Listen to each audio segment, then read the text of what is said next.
Fala turma, tudo certo?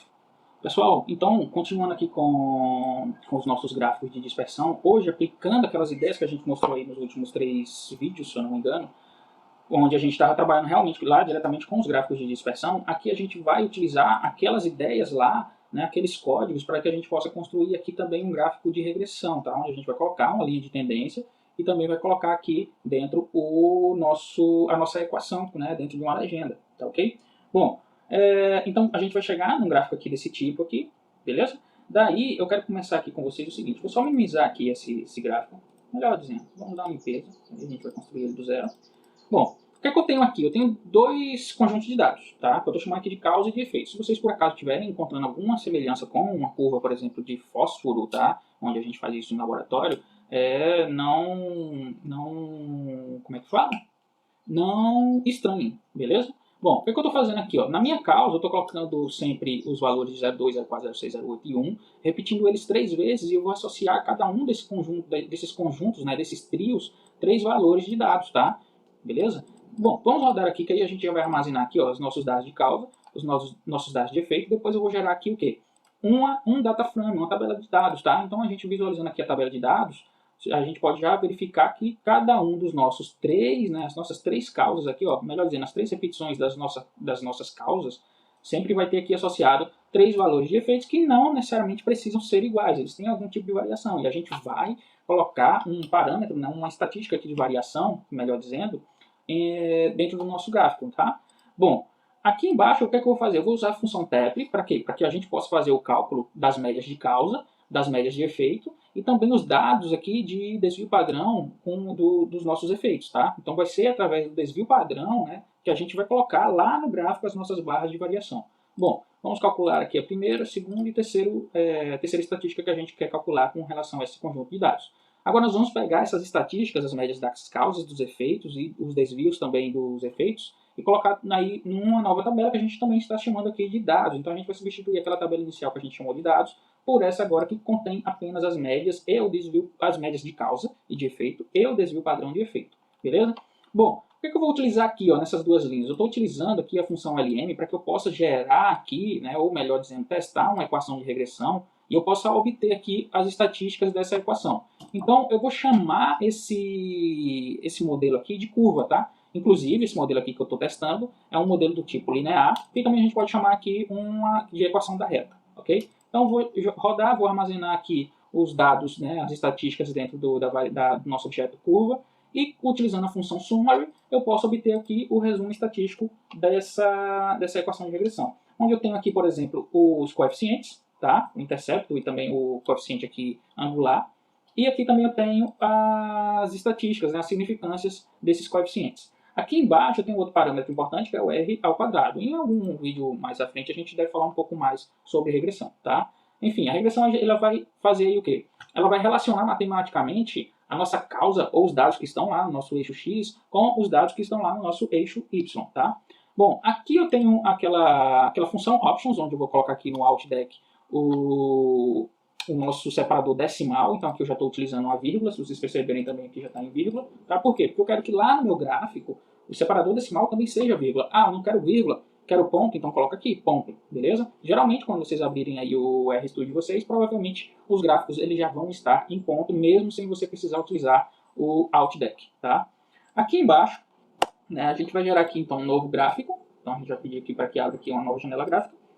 A janela vai ter uma variação aí dentro do eixo X de 0 a 1 e do eixo Y de 0 a 0,25, beleza? Então vou rodar isso aqui e agora eu já vou começar a plotar os elementos gráficos aqui dentro do meu gráfico. Primeiro os pontos, então eu entro primeiro com o eixo X, depois com o eixo Y e defino aqui qual é o tipo de ponto que eu quero, ok?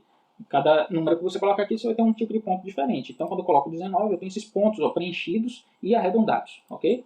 Bom, aqui eu vou colocar o eixo X e o eixo Y, e vocês já viram essa ideia de formatação aqui ó, dos dígitos, né? Os números de decimais aqui dentro do eixo X e do seu eixo Y. A gente viu lá no último vídeo, ok? Bom, rodando aqui eu tenho o eixo X e rodando aqui eu tenho o eixo Y. O próximo passo que eu vou colocar aqui é a linha de tendência. E essa linha de tendência eu vou conseguir ela utilizando essa função lines. Dentro da função eu vou colocar quem são os dados do eixo X. E aqui eu vou colocar também, né, para que a linha de tendência ela seja compatível com, né, a relação entre a nossa causa e efeito, a gente vai colocar aqui, ó, a função Phytid, e dentro dela a gente vai colocar o modelo de regressão que a gente criou, que a gente chamou aqui em cima de curva, correto? Então a gente já criou ele, e aí a gente vai chamar ele aqui dentro da função. Rodando, a gente tem aqui agora a nossa linha de tendência, semelhante ao que, né, a gente consegue fazer lá no Excel. Aqui, vou colocar um título, coloquei gráfico de dispersão, acho que não seria cabível aqui, mas tudo bem, vamos continuar aqui com ele.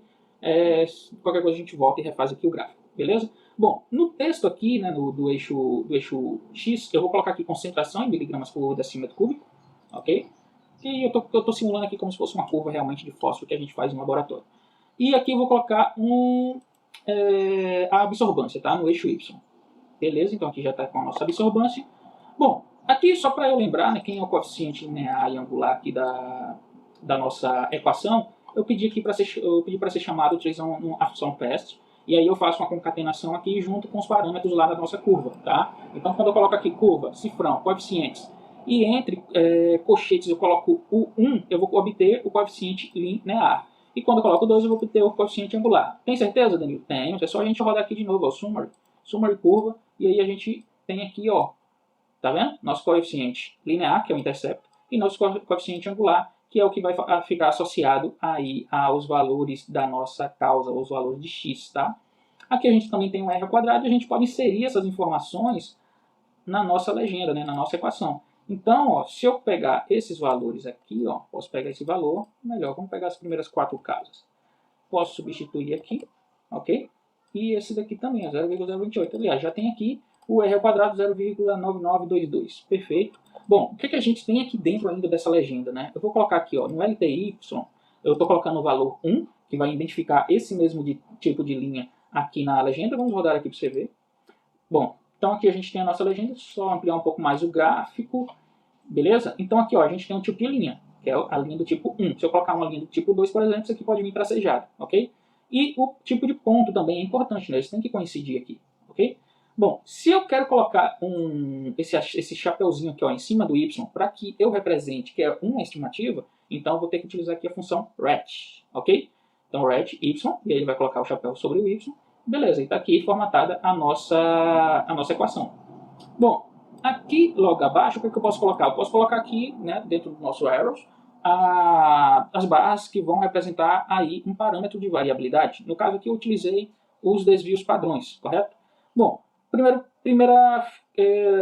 parâmetro que a gente vai colocar aqui vai ser os dados do eixo X, tá? Então são as coordenadas do eixo X.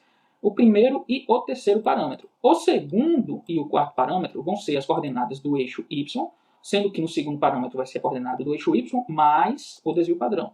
E no quarto parâmetro vai ser a coordenada do eixo Y menos o desvio padrão. Isso aqui vai fazer com que a gente tenha lá a nossa barrinha de variação, tanto para cima quanto para baixo. Beleza? Bom, é isso aí que eu queria mostrar para vocês. Caso vocês tenham dúvidas, podem colocar aí nos comentários e a gente se vê aí no próximo vídeo.